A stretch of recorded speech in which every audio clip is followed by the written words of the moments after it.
welcome to Business Connect's exclusive interview session. This is your host Kajal Dubhag, and I'm extremely delighted to introduce Mr. Vinkesh Gulati on our channel today. Mr. Gulati has joined us to share insights, experiences, and wisdom that promise to inspire and enlighten us all. Get ready for an engaging conversation filled with valuable insights and stories from someone who is truly exceptional in his field. So, without any further ado, let's dive in. Thank you so much for joining us today, Mr. Gulati. Thanks. Pleasure is all mine. Thank you so much. So, at first, Mr. Gulati, let's talk about your career trajectory because our viewers are very much interested to know about it. So, please go ahead. So hi everybody. Thanks Business Connect to have me in this session. See, basically, I'm born and brought up in Allahabad, and Mhm, we are into automobile dealerships and education. And as luck should have it, it brought me to the Delhi, and I was active in our automobile dealer association since 2006. And mhm, it took me a time to reach the apex of this body, which handles all the dealers in India from two-wheeler to trucks. So I became the president in 2000 to 2022. Obviously, this was the COVID time, and I entered, took the post without any formal induction where we could, because COVID times, no events can mhm, happen. But I feel those were the most important times for the total auto community, and helped me also to grow well. And parallelly, I became the treasurer for Automotive Skill Development Council, and post mhm, 2 years today, I'm the vice president. So this is the mhm. association this journey going on along with my business thing. That's truly remarkable, Mr. Gulati. And talking about ASDC, so could you just talk about the overall portfolio of ASDC and also could you just share the USPs and the ASDC model? See, all these skill councils came into being with our PM, Mr. Narendra Modi, wanting to improve the skill of India, of Mhm, Indian people. So the Ministry of Skill was formed, and there were some 30 plus skill council formed depending upon industries to industry. And for automotive, this Automotive Skill Development Council was formed. And mhm, as the government's main role is there, so this is a partnership between government, Society of Indian Automobile Manufacturer, which is mhm, the manufacturing body, vehicles manufacturing body, then Auto Component Manufacturers Association, which is the ancillaries to the vehicle manufacturers, and then FADA, which is Federation of Automobile Dealers mhm, Association, mhm, which is the dealers part. So it covers from spares making, going to the vehicle, and then vehicle being sold to the end customer. So it covers end to end. So this body came up with this mhm, four ingredient to improve the skilling of India. And if you talk about, there are some 5 million people who are employed in the dealership, and there are another 2-3 million which are employed in ACMA and CM. So overall, what is happening, that the advancement in the engineering or the technology or the energy is so fast paced that mhm. a regular update of the skilling was needed. So Okay. there was a time when we used to think of how to upskill, but Mhm, slowly and steadily, what we have seen with the fast pacing technology, that it is not only upskilling, we have to actually unskill first and then reskill to at least be prevalent in the market. So that is why this ASDC has to work diligently regular. Even mhm, in COVID times, we were updating our QPs sitting at home, because BS3, BS4, and BS4, BS6 mhm. practically happened during the COVID times. So Exactly. the March 20, we saw this change, which Mhm. was entering COVID, and with a Okay. new technology being launched in the system. And Mhm, if our skilling in the old technology, so obviously the support system to the customers to those vehicles won't happen. So ASDC has been proactively working on developing advanced skill qualifications aligned mhm, with the level skill of the national skill qualification framework.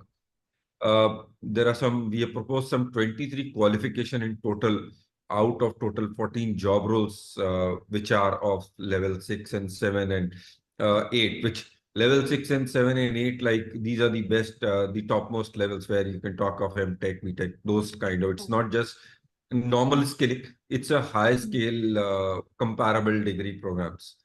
Okay. So this all is needed because uh, there are some manpower in the organized framework, which Mm-hmm. obviously are in a process of getting trained, skilled through the dealers, companies, and all this. And there are some manpower which is not in an organized skill way. We know as roadside mechanics, or there are Mm-hmm. home support team, or even the driver training. So like shifting from manual gears to automatic, the drivers have to upgrade their skill. So True. ASDC is working on all those advancement and updating their QPs, or QPs means the course curriculum, so that they can upgrade themselves and be prevalent to the employment or employer for them. Okay. Very well explained, Mr. Gulati. And one question that arises in my mind is like, you are also the chairman of FAD Academy and Research, right? So, what key initiatives, or we can say like strategies, have you implemented to, elevate the establishment's current stature? Could you just walk us through that as well? See, Federation of Automobile Dealer Association is a body which handles some 26,500 dealerships. Mm-hmm. And overall, we came with a problem statement that the manufacturers or the auto OEMs normally handhold us or give training to where the benefit goes to them and not to a dealer personal. So the customer to delivery process, if there is some training needed, they give it. So that is why Mm-hmm. we came up with an academy where we can upgrade the dealer or handle. I'll not say train because they're all well qualified people. That is why they are dealers, they are entrepreneurs. But Mm-hmm. handle them to be more efficient, more earn more out of their business with better knowledge. So this academy came through in that process where whatever OEM leaves, we have to cover it up. And once this academy was set, the first big problem was wherever the dealers were talking about the next gen are not interested in auto business. They seeing the glamour of startups and Mm-hmm. high value jobs outside of India after studying from the top in universities in world over, Mm-hmm. going through that lifespan, they don't want to come to the dealership. So that was the first task I took after becoming the chairman of this, founder chairman of this academy. And we launched a mini leadership program, or you can say a mini MBA program of 5 months, where we took the newbies. So it was actually even people who were doing graduation or just come out of graduation and going through a 1 year phase of to join again for MBA. So we Mm-hmm. got hold of some 25 kids in that program and made them go through the full process of a mini MBA of an auto dealership, in which there were a lot of internship programs. So they had to be at the dealership for around 10 days and understand what is it. And to make them learn that you had gone through such high education because your father was a dealer. They have earned out of that dealership, and that was the input for your such high education, and it's a real return positive business. And the hype what you see uh, going on in abroad about startups. So there are 100 startups out of which only 2 or 3 survive, whereas Mm-hmm. you have a backbone which is surviving and you can take that to another level and increase your valuation of wealth. Great. So that program at least helped a lot, and we got a lot of. I got some 7, 8 dealers calling back that the now my son is interested in, or my son or daughters. There were many females also. My son or Mm-hmm. daughter is interested in joining the business, and I'm thankful for you. At least the positivity in their mindset has come towards the business, and now let's see after masters what they do. So Yeah. we identify in that academy what are such problems where there is an issue, and the OEM training or even the theoretical training what is being given by the educational institutions are not met. And then we came up. So like we just completed a course of management by dashboard. So there are a lot of dashboards which OEMs give to dealers, but those are all based on the customer satisfaction or OEM's process adaptation. It doesn't work on what a dealer should see on the financial side, or how to control frauds, or how to run his dealership uh, to the best delegated system. So in that process, we made them a 5 weeks program to learn them how to make a dashboard where what you want you can see, not what others are making and showing them. And latest, we have just on the verge of completing. January is last, where we have given a course which is co-planned by Narsi Monji. So it's a academy and Narsi Monji joint course where some 23 students, the next gen, is going through course which is hybrid, 2 days in Bombay and rest virtual, where again we are trying to make them learn how to outshine themselves, make their own brand as a dealer. OEM is not a brand. OEM obviously is a brand, but the dealership should also be a brand because they are the local face of the OEM. So all these things are happening there. It's two in the nascent stage. It's just a first year. We have just done 3 courses. We are planning to do 4 anchor courses and at least 50 online small courses starting from 2 hours to 2 days, where all the issues of the dealers which they are going through should be solved, and we can help them do that. Okay, that's very well explained. So, Mr. Gulati, one more question. Like in your extensive experience around, various sectors, so when it comes to sharing your insights into the intersection between the academia and the practical skill development, which is actually evolving to meet the changing demands across the automotive industry. So, what's your take, on this? Like, how would you like to express this? See, Kajal, very frankly, as a dealer principal, I normally tell everybody, your job is not to sell a vehicle or service vehicle or meet customers. Those are all you should know about. There should be a process where you meet customers and understand their issues, where you can upgrade the system. But your actual job is only two. One is manpower development and second is financial controls. So if you have a good financial control system, maybe you can only review it. But if you don't, you have to be there. The biggest job is manpower control, because if you can delegate to a good manpower who is regularly skilled and you look forward to his family and his overall relationship, I feel you don't need to work day to day in your system. So that is where ASDC also works. So for me, a dealer to handhold or delegate the jobs to the senior leadership and the people below, they have to be skilled well. Because if they are not skilled well, their output will be less, their productivity will be less, efficiency will be less, which will in turn hurt my incomes and financially. So ASDC is supporting the dealership or the manufacturers and component manufacturers, where on the from the base as a technician, the sales calling or service advisors or sales consultant, to the level of managers. Now above that, there's a job. This is the skilling part what ASDC is supporting us, and I feel slowly and steadily we will be becoming very prevalent. There a day will come, what we are hoping, that any auto dealer or company before recruiting anybody should ask if they are certified by ASDC or not. That is the goal what we are looking at in the long run. But as a owner, as an entrepreneur, you have to see that your manpower is fully skilled, and the person whom you delegate your own job. So like how the GM sales or the CEO should know how the business is, and their training should be regularly updated. So like I said, if needed, unskill them, reskill them, or upskill them, so that if they are right, you are easy. If you don't have a good manpower and system, it's a problem for you. You will always be in a firefighting situation.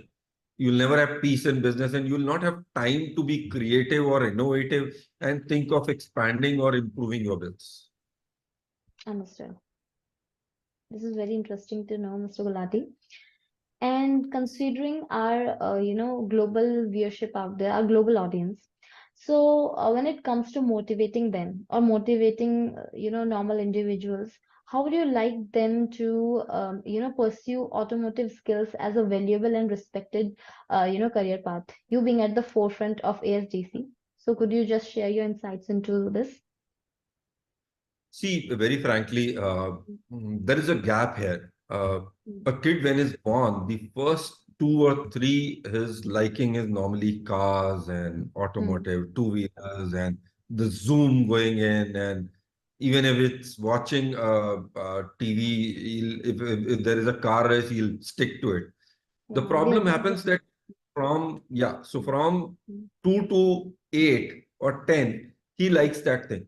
But true. as he grows about 10, he has to decide which, bulky, not 10, but 14, 15, when he has to decide which side to go, what Mm, type of job profile or skill profile he needs. And that mm, is where the gap comes, because in that duration, he starts looking at startups, people doing great, IIT, joining IITs, IIMs, all those things, and he moves out of an auto.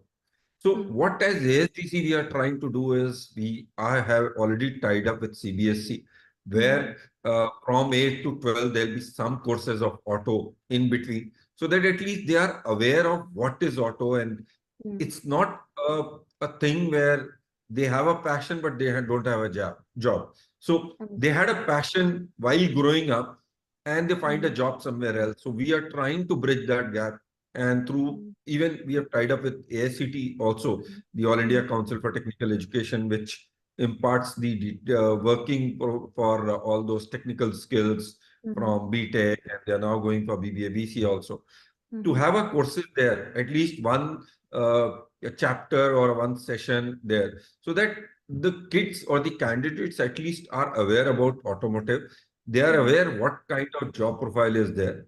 They are mm, aware that this is an industry where you can also be creative. There is an R&D department. If you are mm, really has the knack of creating something, innovating something, we have a huge place to do that. And it's mm, not one single thing. We have some 10,000 component in an ICE vehicle and some 1,000 component in an EV. You can innovate anything you want, any process. And this is an ongoing, fast-paced technology with the alternate energy and with the mm, requirement of changing to EVs, hydrogen. There are a lot of scope of getting into that. So if you mm, have that knack, we have an R&D. If you have that knack of improving the production system, we have mm, manufacturers. If you have that knack to improve the customer experience, we have dealers. So we are a multifaceted auto industry where they can mm, get anything. So we mm, are trying through CBSC and AICT, and also one main thing what we are doing is we have come up with uh, uh, a program where mhm. our kids can go online. It's an Olympic program, like you must have heard. There's a maths Olympic and science Olympic. Ah, We have come up with an auto Olympic thing also, which is okay. from 6th to 8th grade. So the Great. kids can go online. The first session they can fill Mm, their online options, and the okay. second goes physical, and that goes physical, where we recognize them. This is a Mm, process by which we are wanting them to go towards auto. So the understood. way people think, not as a so auto is never in a mindset of a good job when a person is Mm, growing. So we are mm, wanting to change that. That this is, see, auto is the biggest manufacturing mm, industry in India. It is 45% of the GDP. We mm, are the biggest GST earner for government. We pay, there's 12% of GST come from auto. So true. this is a very important industry, but the way it has gone in the past, Mm, it was never glorified. Having a exactly. car, driving a car, getting a pick with a car is glorified, but Mm, working for a car company or a dealership is mm, not. So that is okay. where ASDC is coming in, and FADA Mm, Academy like we are doing, so that we can push it further. understood. It's truly inspiring the way you explain this, Mr. Gulati. So now, I guess we should also talk about your leadership mantra, because our global, audience out there is very much into knowing that you being at the forefront of ASDC and reshaping its future. Please do share it with our audience out there. See, I gave you one mantra that Mm, we want that in future. mhm, Anybody who thinks about auto should have some certification from ASDC because mm, our certificates are really important. We mm, update all our curriculum every 2 years, and it mm, is you cannot enter automotive without you lack something. So that is mm, what we are looking at in times to come. All the kids who go into study should at mm. least consider auto as a job, auto as a future. That is what we A want. career path, right? Second, they And should, yeah, they should go through some ASDC certification mm, for job or not for job, just for learning, so that mm. they are aware how auto industry is and how big and how important is auto industry to the Indian economy also. That's very well explained, Mr. Gulati. And now it brings me to my, next question that is about like, where do you see ASDC like 10 years down the line? What's the futuristic vision? See, Automotive Skill and Development Council was made for upskilling. Mm, 10-year down the line is too long a version to answer because I'm hopeful by that time skilling won't be a subject and skilling will be part of the mm, school curriculum and the college curriculum. mm, But I see ASDC still prevalent that time because the change in the world is happening very fast. mm, And today we update our course curriculum every 2 years. Maybe then we'll have to do it every 6 months because we are talking of flying cars in future. We are talking of the transportation through tube, which is faster. So when all this happens, you need team to go through it. So starting from researching on that and then converting it to first to clay and then to as a product, it will need more manpower who can think that way and who should be skilled that way. mm, So maybe I don't see ASDC what doing today should be doing 10 years later because we'll also have to change internally to understand that technology which is coming. So today we are talking of using hydrogen or water as a fuel for running a mm. truck. Yeah. We had never thought about that. So maybe 10 years down the line, we may be thinking of using air for Mm, moving for the movements. So things will change and it will be very, very fast. So exactly. like BS0 to BS3 happen in what, some 10, 12 years, and Mm, BS3 to BS6 happen in 3 years. So this is what India is as of today. It's a mm, developing country. 10 year mm. down the line, obviously we'll be the most developed. So maybe we'll be the third Mm. largest economy in world. Economy in And the world, keeping yeah. up to that standards, the mobility, which is the most important thing, will obviously have to live up to that level. So I see ASDC still prevalent, but not in the current phase, maybe not in the small Mm, skilling space. We'll be working on the latest technology and the future technology and mm, supporting the our students or our Indian diaspora to learn more how to make a mm, difference in helping the sustainability, in helping the climate support or saving water, whatever we can do mm, from auto with our cars, and how can we mm, use technology to support all that. So ASDC will be prevalent, more prevalent than today because we'll also be evolved at that time. And we are hopeful that we'll be a part of the major skilling or major upgrading of our Indian mm. people to reach to a level. Understood. Amazing. Amazing the way you just pictured the whole futuristic vision. So I think, Mr. Gulati, this seems to be the perfect place to end this conversation. But before doing so, please do share any sort of words of wisdom with our viewers out there. Uh, so Mm, it's actually you have to experience through your life to have something, but uh, mm, nothing. See, overall, for an entrepreneur, you have to be genuine. You have to be mm, very ethical and logical. and you have to have faith on your manpower. You can't be omnipresent. You're not God. You can't do everything. Your growth or your position or your image is all because of your team members, and you should value that. You should have best of the team below you, and they can only take you more up. You cannot ride on somebody's head. You have to have support of their shoulders to go up. And as many better people you have below you, and you see their upgradation together, uh, more it will help your own company also, and the auto industry also. That's, I feel, for me, a better manpower, delegating to good manpower and taking care about them. That is the only mantra for the future. That's amazing. Truly inspiring. So, thank you so much for joining us today, Mr. Gulati. I hope that this whole interaction that we had would provide a global audience with some valuable insights and food for thought. So, let's hope for the best. And Yeah. Thanks for thank having me. pleasure is all mine. Thank you so much for joining us today. Have a nice day. Thanks. Cut. Thanks.